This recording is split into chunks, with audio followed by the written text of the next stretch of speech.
다 함께 사도신경 고백함으로 11월 10일 수요일 감사절 기도회를 시작하겠습니다. 나는 전능하신 아버지 하나님, 천지의 창조주를 믿습니다. 나는 그의 유일하신 아들, 우리 주 예수 그리스도를 믿습니다. 그는 성령으로 잉태되어 동정녀 마리아에게서 나시고 본디오 빌라도에게 고난을 받아 십자가에 못 박혀 죽으시고 장사된 지 사흘 만에 죽은 자 가운데서 다시 살아나셨으며 하늘에 오르시어 전능하신 아버지 하나님 우편에 앉아 계시다가 거기로부터 살아있는 자와 죽은 자를 심판하러 오십니다. 나는 성령을 믿으며 거룩한 공교회와 성도의 교제와 죄를 용서받는 것과 몸의 부활과 영생을 믿습니다.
오늘 우리에게 주시는 하나님 말씀은 이사야 46장 9절에서 13절 말씀입니다.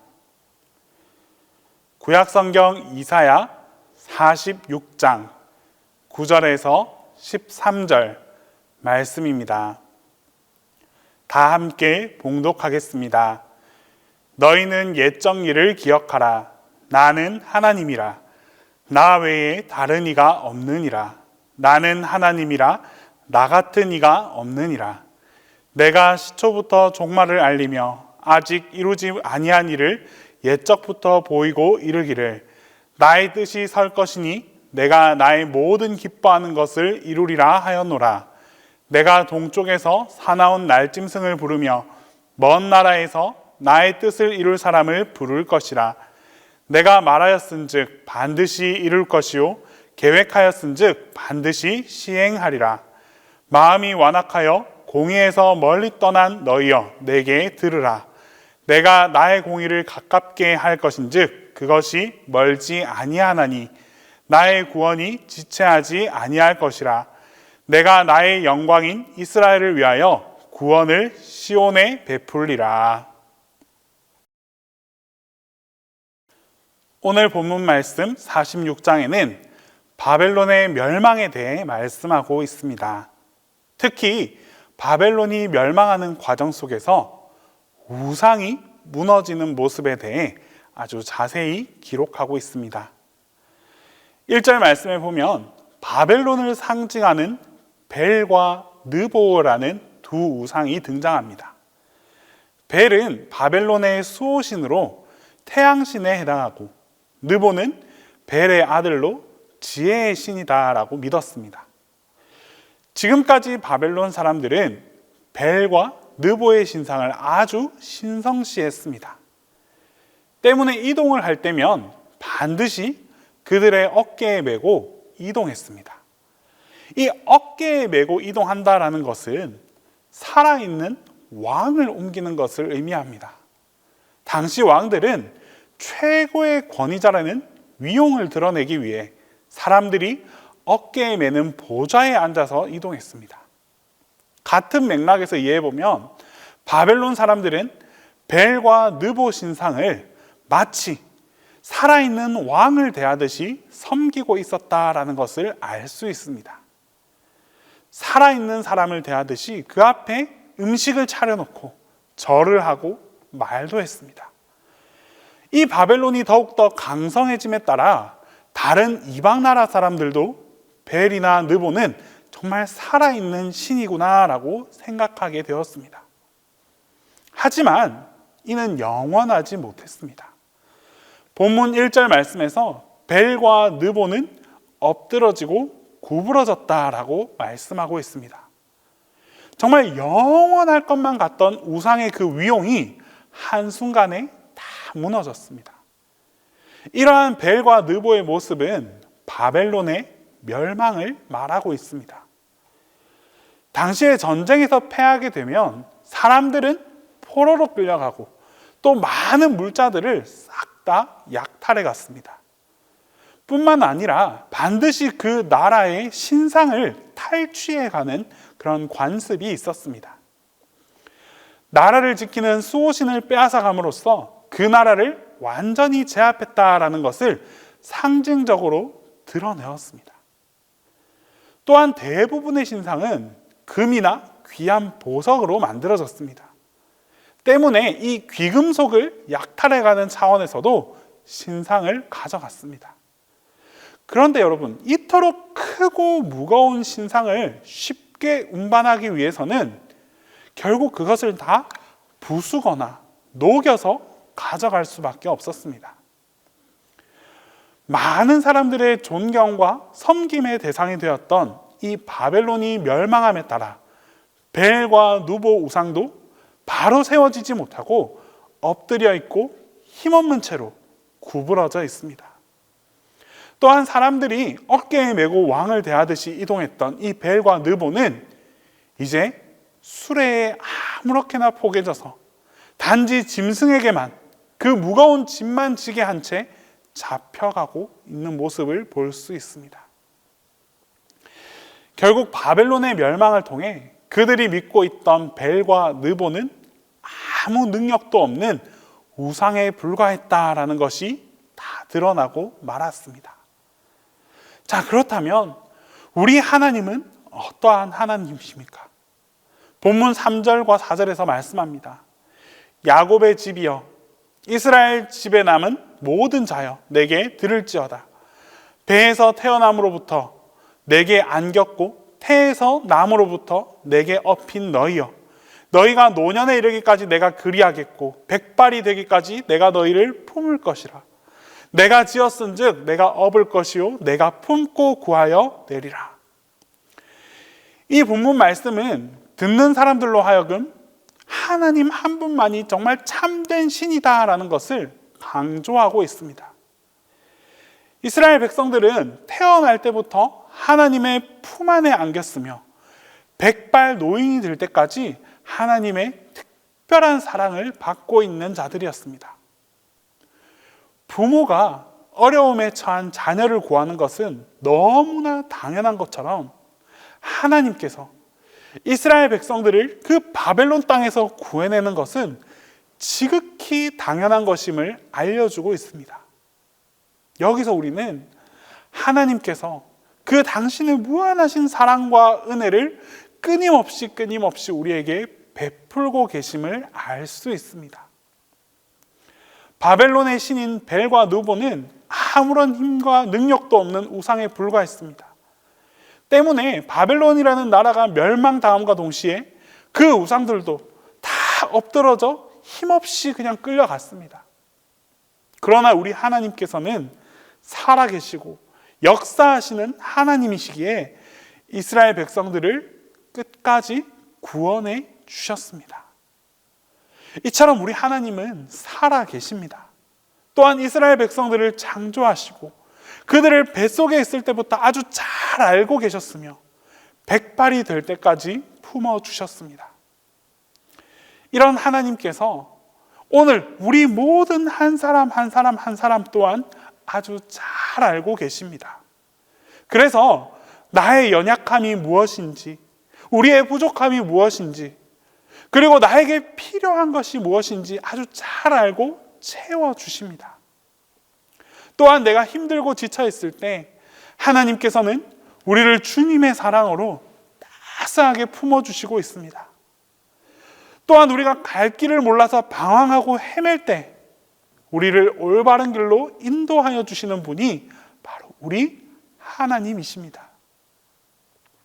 때문에 우리는 한없이 우리를 사랑하시는 이 주님이 언제나 나를 지켜보시고 도와주신다는 것을 분명히 믿고 이러한 주님을 의지하며 주님만 의지하는 삶을 살아갈 수 있어야 합니다. 오늘 말씀에서 바벨론의 우상과 하나님을 비교해 보면서 과연 누가 참된 하나님이신가, 누가 우리의 구주이신가에 대해 생각해 보게 하십니다. 5절에 보면 너희가 나를 누구에게 비기며 누구와 짝하며 누구와 비교하여 서로 같다 하겠느냐라고 말씀합니다. 우리 하나님은 그렇게 엎드러지고 구부러진 바벨론의 우상과는 비교할 수 없는 분이십니다. 6절과 7절 말씀에 바벨론의 신은 인간의 손에 만들어진 신입니다. 우상을 만드는 기술자들이 아무리 좋은 기술을 가지고 또한 정성을 쏟고 최고급 재료로 우상을 만들어서 경배한다 한들 결코 하나님과 동일시될 수 없습니다. 우상에게 모든 것을 다 바쳐도 그 우상은 움직이지도 못하고 사람들이 아무리 부르짖어도 대답하지 못하고 사람들의 어려움을 하나도 해결해 줄 수 없습니다. 이렇듯 사람이 만든 우상과 스스로 존재하시며 살아계신 하나님은 비교 자체가 될 수 없습니다. 오직 살아계신 하나님만 신뢰하면서 주님만 의지하는 삶을 살아가야 하는 이유가 바로 여기에 있습니다. 과거 이스라엘 백성들은 살아계신 하나님을 섬기기보다는 아무 힘도 능력도 없는 이 우상을 믿고 따랐습니다. 그래서 8절 말씀에 너희 패역한 자들아 이 일을 기억하라. 9절에 너희는 옛적 일을 기억하라 라고 말씀합니다. 그러면서 오직 참된 신은 오직 하나님 한 분이심을 기억하라 라고 분명하게 말씀합니다. 살아계신 하나님께서는 인간의 방법으로는 도저히 구원할 수 없는 이 이스라엘 백성들을 하나님의 방법으로 구원해 주실 것을 말씀하고 계십니다. 그러면서 이스라엘 자손들에게 요구하는 것이 있습니다. 12절과 13절 말씀입니다. 마음이 완약하여 공의에서 멀리 떠난 너희에게 내가 들으라. 내가 나의 공의를 가깝게 할 것인즉 그것이 멀지 아니하리니 나의 구원이 지체하지 아니할 것이라. 내가 나의 영광인 이스라엘을 위하여 구원을 시온에 베풀리라. 먼저 이스라엘 백성들이 해야 할 것은 너희여 내게 들으라. 이 말씀을 볼 때 우리는 먼저 하나님의 말씀을 들어야 합니다. 하나님의 말씀을 듣는다는 것은 100% 하나님만 신뢰하고 순종해야 한다라는 말씀입니다. 그리고 하나님이 싫어하시는 그 모든 불의를 버리고 하나님의 의를 따라 살아가야 하는 것입니다. 그럴 때 하나님께서는 이스라엘의 구원을 지체하지 않을 것이다 라고 약속해 주셨습니다. 우리 또한 이 하나님의 도우심을 받기 위해서는 늘 항상 하나님 말씀을 듣고 또한 하나님의 의를 행하는 자가 되어야 합니다. 늘 말씀에 순종하고 의를 행하는 삶을 실천하면서 살아갈 때에 오늘 하루도 살아계신 하나님께서 여러분의 삶 가운데 역사해 주시고 함께해 주십니다. 기도하겠습니다. 우리 이 시간 첫 번째로 기도 드릴 때에 하나님의 주권을 인정하고 확신하며 살아갈 수 있게 해달라고 기도하겠습니다. 그리고 우리 안에 있는 우상을 모두 다 버리고 하나님만 의지하고 하나님을 섬기며 살아가게 해달라고 기도하겠습니다. 마지막으로 기도할 때에 군 복무 중인 우리 청년 군인들에게 건강과 평안이 임하게 해달라고 우리 이들을 기억하면서 다 함께 기도하겠습니다. 우리의 유일한 주인 되시는 하나님, 오늘 하루의 삶도 하나님의 주권을 인정하며 하나님의 기쁘신 뜻을 인정하고 신뢰할 수 있는 믿음의 삶을 살아가게 하여 주시옵소서. 매일 반복되는 삶 속에서도 날마다 우리를 주관하시고 인도하시는 하나님의 섭리를 깨닫게 하시고 주님의 섭리하심에 순종하는 삶으로 응답하게 하옵소서. 그리하여 주님만이 나의 주인 되심을 인정하고 확신하는 삶을 살아가게 하옵소서. 주님, 우리 안에는 참으로 많은 우상들이 존재합니다. 주님만 따르겠다고 고백하지만 우리의 연약함으로 많은 우상들을 품고 살아가는 우리의 모습을 긍휼히 여겨 주시옵소서. 우상을 품고 우상을 쫓아 살아가는 우리를 주님께서 붙잡아 주시고 유혹에 빠져버린 우리를 건져내 주시옵소서. 우리의 모든 필요는 주님께서 다 아시고 채워주신다는 사실을 확신케 하옵소서. 그리하여 어떠한 유혹 속에도 흔들리지 않는 견고한 믿음을 품고 살아가게 하옵소서. 주님, 이 시간 군 복무 중인 청년들을 기억하며 기도합니다. 점점 차가워지는 날씨 속에서 이들의 건강을 지켜주시고 환경에 어려움이 생기지 않도록 주님께서 보살펴 주시옵소서. 또한 간절히 바라는 것은 외롭고 어려울 수 있는 이 군 복무 기간 가운데에 주님을 향한 간절함을 품고 살아가게 하여 주시옵소서. 날마다 기도할 수 있는 기도의 영을 허락해 주시고 날마다 감사할 수 있는 그 마음도 주장하여 주시옵소서. 그리하여 더 큰 믿음을 품고 사회로 다시 돌아올 수 있도록 주님께서 돌보아 주시옵소서. 담임 목사님을 위해 기도합니다. 목사님께 영육 간의 강건함을 허락하여 주시옵소서. 무엇보다 주님께서 날마다 새 힘을 더하여 주셔서 피곤치 않고 지치지 않게 하옵소서. 그리하여 맡겨진 사명을 감당할 때에 기쁨과 감사가 넘쳐나도록 주님께서 붙들어 주시옵소서. 이제 주님께서 가르쳐 주신 기도를 다 함께 하겠습니다. 하늘에 계신 우리 아버지, 아버지의 이름을 거룩하게 하시며 아버지의 나라가 오게 하시며 아버지의 뜻이 하늘에서와 같이 땅에서도 이루어지게 하소서. 오늘 우리에게 일용할 양식을 주시고 우리가 우리에게 잘못한 사람을 용서하여 준 것 같이 우리 죄를 용서하여 주시고 우리를 시험에 빠지지 않게 하시고 악에서 구하소서. 나라와 권능과 영광이 영원히 아버지의 것입니다.